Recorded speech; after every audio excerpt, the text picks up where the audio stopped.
Welcome to my SummerSlam review, ladies and gentlemen. As I said before in my predictions, I really wasn't interested in the SummerSlam. I was only interested in only 2 matches. But I did feel this. I felt that, in general, we would have good match quality. That would be as good as a Raw. But did I believe it was going to be beyond that? No. That's the reason why I didn't care. Many of the matches here were good quality matches. But I didn't care about them because there was nothing behind them. As I've always said, unless you have an all-around product, having good match quality means absolutely nothing. You must have some build for the person. You must have a build for the feud. You must really be willing to invest in that person, their character. But when I see this card, we didn't really get that much. But let's open up with Mick Foley and Rod Stewart. I just felt very happy to see Mick Foley. Did I think the beginning was effective? It felt cheesy. But hey, that's Mick Foley for a T right there. We look at Dude Love, we look at Cactus Jack. When you look at everybody he's been in and has been, including Mankind, that's pretty much Mick Foley's MO, and that was okay with me. Jon Stewart, I just felt out of place. And it makes sense how the show ended for him when he dealt with Seth Rollins and John Cena. And I'm actually doing that first. I know you're going to say, what? Yes, I am doing it first. John Cena versus Seth Rollins for the, title versus title. US versus the WWE World Heavyweight Champion. Either guy could have both titles. I'll say this. Seth Rollins coming out in a white ring attire was actually quite nice. Because you can see the stark difference between John Cena, the bad guy, and Seth Rollins, the good guy. But here's the thing. The match was actually pretty good. It wasn't great, but it was really pretty good. And the one who carried it the majority of the time was Seth Rollins. We know this. John Cena pulling off the figure 4 leg lock was a bit of a surprise to me personally. Not that he couldn't actually do it, but actually that he would go there. And the way JBL sold it was pretty good. But here's the thing. As I said in my prediction, there was going to be either one of 2 things was going to happen. If John won, Seth Rollins would basically be a bitch. If he lost, and I'm talking about John Cena, Seth Rollins would keep both titles, but then be a bigger bitch later. Either the next day on this, in this case it's being done on a Monday. This Raw, John Cena may turn Seth into a bigger bitch than he would have been if he had just jobbed to John. And Jon Stewart being there, I think I said Rod Stewart, his name, I'm sorry. Jon Stewart being there? Really? It was so telegraphed. It was so sloppy. John going like this in his eye going, ah! Was the most stupidest ending you could have saw for John Cena. It actually would have been better if they just let Seth win. Because John telegraphed so much stuff during that match. It really brought down the match quality 100% for me personally. Was it still a good match? Of course it was. Did John do some good work? Yes, he did, including the figure 4. He did a decent job with the figure 4 leg lock. He did look a little cumbersome with it, but he still performed it decently well. But the ending looked so telegraphed and so sloppy, and Jon Stewart looked so stupid. Not in a funny way. He just didn't look good. And it doesn't really make any sense with storyline unless they're going to do something this Raw to explain why he did this for Seth. Because you would think Seth Rollins really wouldn't need help from a guy who he's been pretty much pestering and annoying. They better make this sound good because the ending looked like crap. Now, the match I really didn't want to see right now, and that was Kevin Owens versus Cesaro. The match was good. I will not say it wasn't. I'm kind of confused about one thing near the end of the match with Cesaro when he looked like he was going to do some weird move and then he changed his mind in mid-motion of it and tried to do another move and then he fell his ass off somewhere. I don't know what the hell that was. Maybe, one, Kevin Owens didn't want to perform that move. Two, maybe Cesaro didn't believe that it was the best move to use. But it was so botchy. It was terrible. The match wasn't bad, but I gotta say this. The Brooklyn crowd was very vocal. But throughout the night, it went up and down. And by the time that they had the Cesaro and Kevin Owens match, I think the crowd was kind of spent a little bit. They were a bit spent, so it kind of brought it down. But it was still a good match. Kevin Owens won. But as I said, Cesaro is a newly minted face who really needs to get over. This actually hurt him.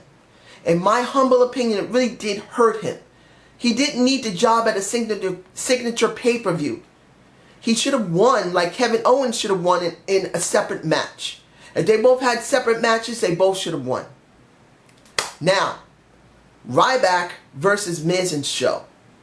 And in my prediction, I said Ryback shouldn't job, and he didn't. Did it feel clunky? It did to a certain point. The crowd did make it sound good, but I gotta say this about my own people. Because I am from New York, I may be living in the Bronx, but I still love me some Brooklyn. You guys cheered too fucking much. I'm not against you, but in this case, they cheered too much. To be honest, they did. And after most of the show, this wasn't one of those matches I think they need to cheer as much.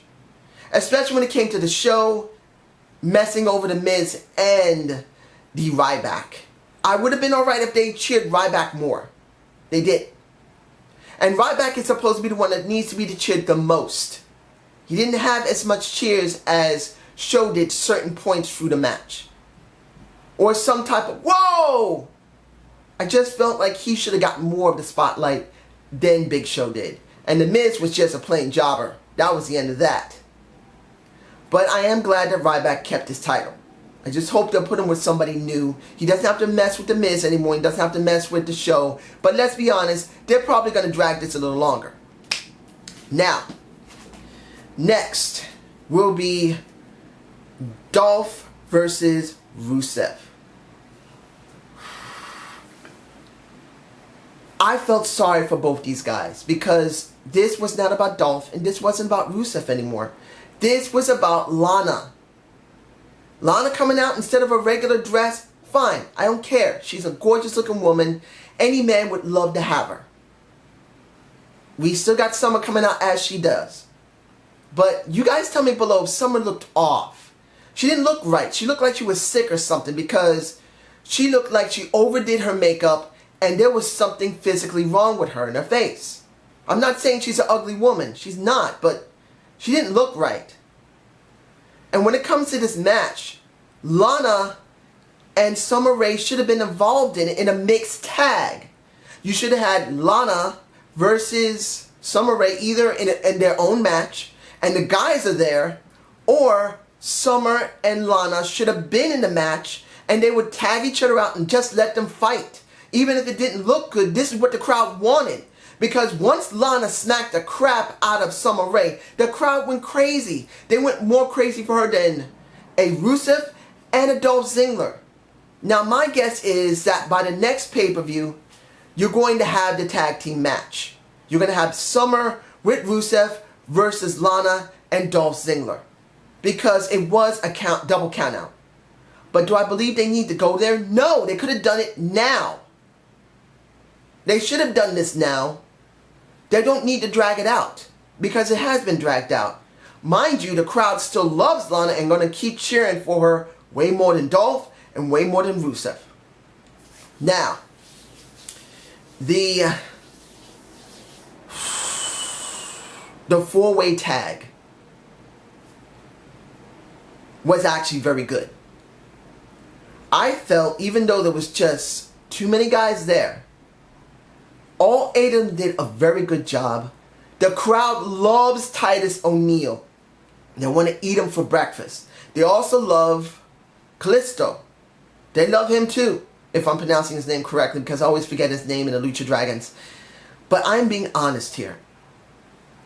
seeing the New Day win was great to see because they are as entertaining as the primetime players. But you guys know how I feel. I want to see New Day as a real heel tag team, not a comic relief one. But I will say this. Similar to what happened to the Funkasaurus, Brodus Clay, who, mind you, is not doing that well in TNA, but at least he's trying. He really needs to change his ring attire. But just like him, who got shitted on by the WWE because of one stupid comment he did on, I believe it was Facebook or Twitter, they stuck him with the worst gimmick you can freaking believe. But he turned that bitch around, and before they buried him again, he was getting over big time. And that's what New Day's done here. I don't like the New Day gimmick. I'd rather see them as real heels. Mind you, they are still funny. They still make me laugh. And you see Biggie Langston dancing his freaking ass off, it's still funny. But for me personally, I want to see them as bad guys. Not joking bad guys. I'm sorry. And you guys tell me this. Was Kofi's boots funny or not? Gold with wings. What, he ain't Hermes? He ain't nobody. That was just freaking awesome and stupid, and I liked it. Now, the match I'm so angry about the most. And I'm sure a couple of people who know me, they've probably been waiting for this. The Divas Elimination Tag. PCB versus Team Bella versus Bad. I knew this was going to go bad for Bad. I felt that Sasha would probably be protected. Either Naomi or Tamina would job. I felt that was going to happen. And guess what happened? Tamina jobs by Brie. Not Nikki, which would have been better for her. But freaking Brie. That's fucking crap. And you heard how the crowd was so freaking angry about it. They were mad.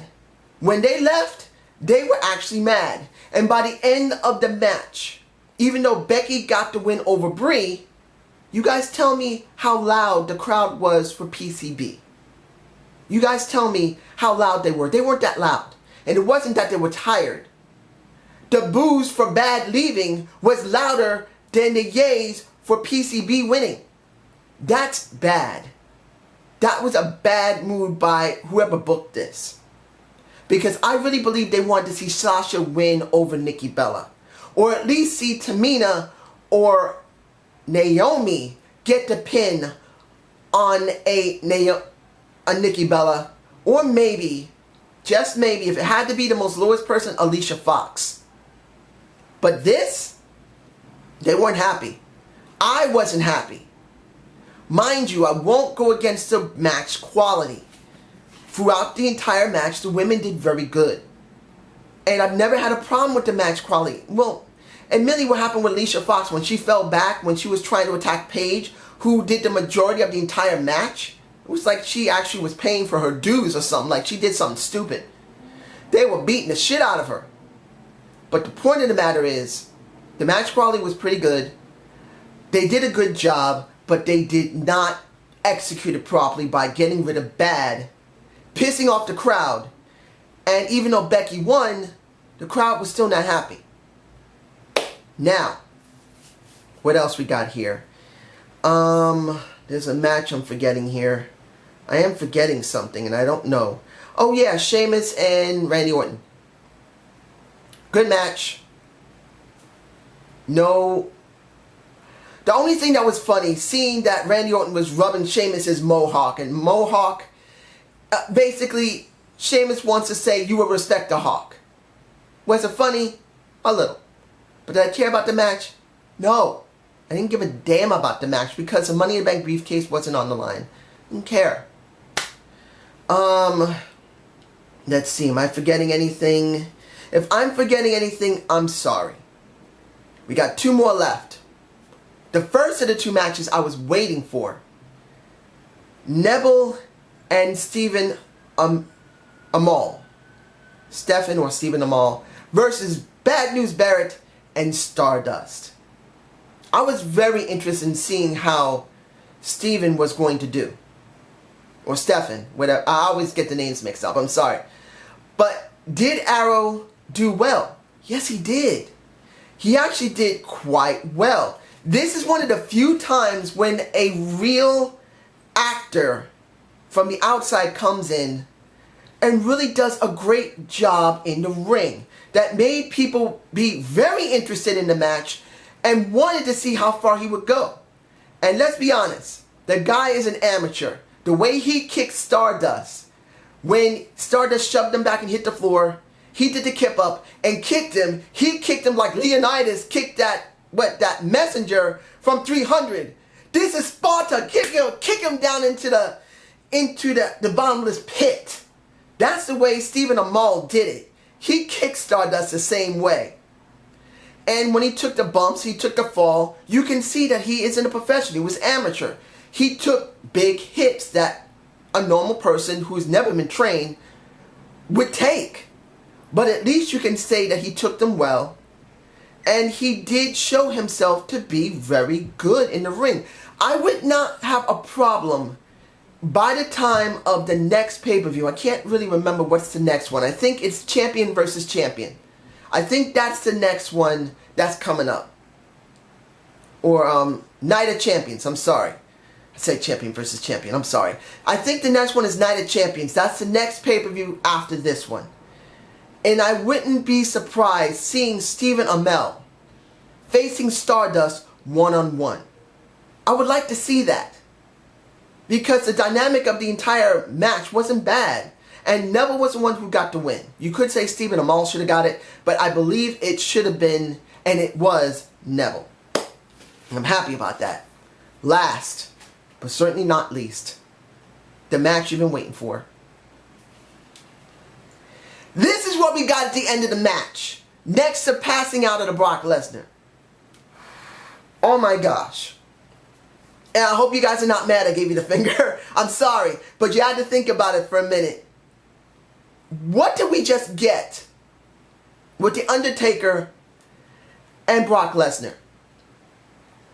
We got a decent match, but you could see The Undertaker was not The Undertaker.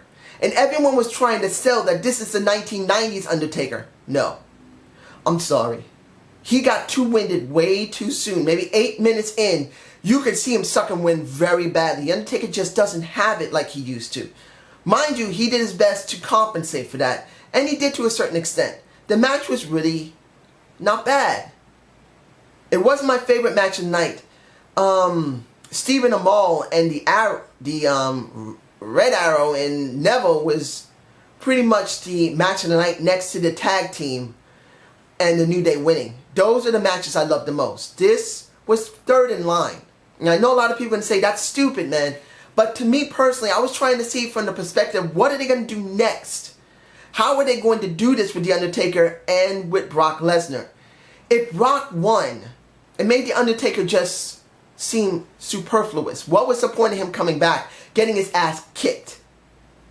Then if The Undertaker wins, and there's no Sting, really, we're still not going to get much. Because we really need something more than that.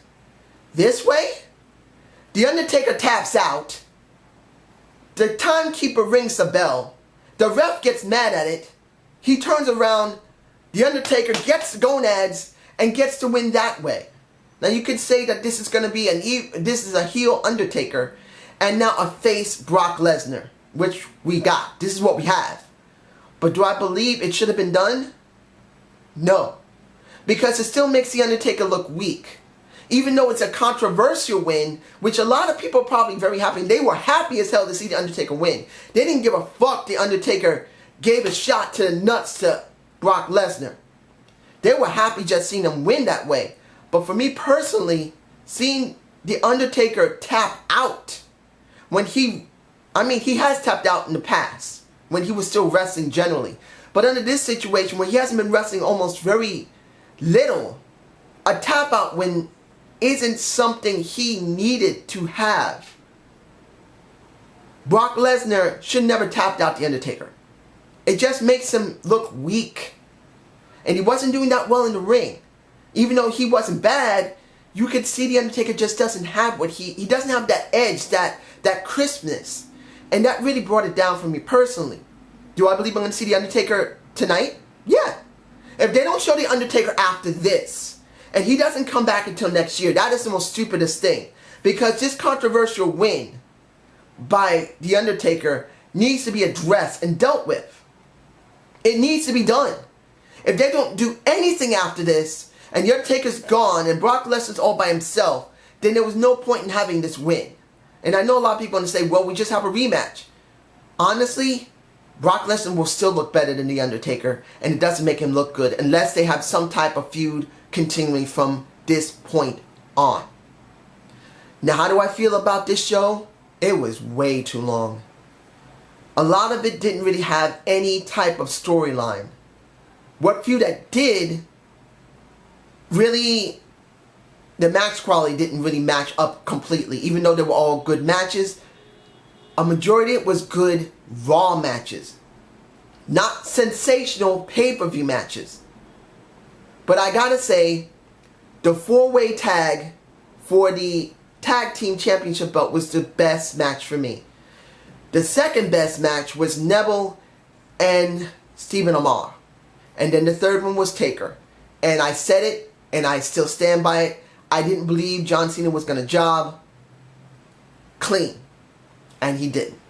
Now let's see what's going to happen in the very beginning of the show, because Seth Rollins is going to come out, possibly with Undertaker. Well, either the Undertaker is going to be the one that's going to come out first, then later Seth Rollins, and then after that, we'll see whatever else we got.